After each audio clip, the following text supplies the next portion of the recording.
બોટાદ પાસેના ગામ હામાપરમાં લાલદાસ કરીને વણિક હરિભક્ત હતા. તેઓ પોતાની ઉપજમાંથી દેવધર્માદાનો 10મો-20મો ભાગ ચોખ્ખો કાઢતા હતા. એક સમયે તે લાલદાસ શેઠે એમની દુકાનમાં ધર્માદાના ઘઉંના 2 કોથળા ભરીને રાખ્યા હતા અને તેની સાથે બીજા કોથળા પણ ઘઉંના ભરેલા પડ્યા હતા. લાલદાસ શેઠે આખો દિવસ વેપાર કર્યો અને સાંજ પડતા પોતાનો વ્યવહાર આટોપીને દુકાને તાળું મારીને પોતાને ઘેર ગયા. આ બાજુ એ રાત્રે દુકાને ચોર આવ્યા અને ઘઉંના ભરેલા કોથળા જોયા. એક પછી એક બધા કોથળા ગાડામાં મૂક્યા અને જ્યાં ધર્માદાના ઘઉંનો કોથળો લેવા જાય ત્યાં તે કોથળામાંથી માં એવો શબ્દ થાય. તેથી ચોર છેટે ઊભા રહે. એમ 2-4 વખત લેવા જતી વખતે શબ્દ થયો તો પણ તે ધર્માદાના ઘઉંનો કોથળો લઈ ગયા.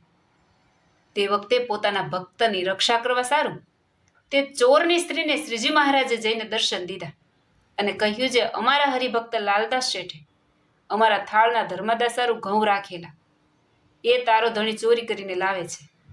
તે ઘઉંને પાછા જ્યાં હતા ત્યાં મોકલજે. બાઈ કહે, તમો કોણ છો?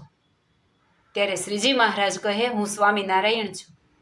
એમ કહી શ્રીજી મહારાજ દર્શન દઈને વિગતે વાત જણાવીને અદ્રશ્ય થઈ ગયા.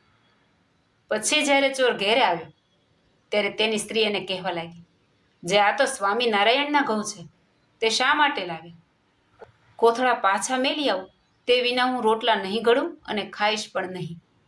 પછી ચોર તે ઘઉંના કોથળા લઈને પાછા મેલી આવ્યો ને લાલદાસ શેઠને કહ્યું, જે શેઠ, તમારા ઘઉંના કોથળા અમે લઈ ગયા હતા અને તમારા ભગવાન સ્વામિનારાયણે આવીને મારી ઘરવાળીને દર્શન દીધા, માટે અમે તમારી પાસે માફી માંગીએ છીએ. એમ કહીને તે ઘેર ગયા.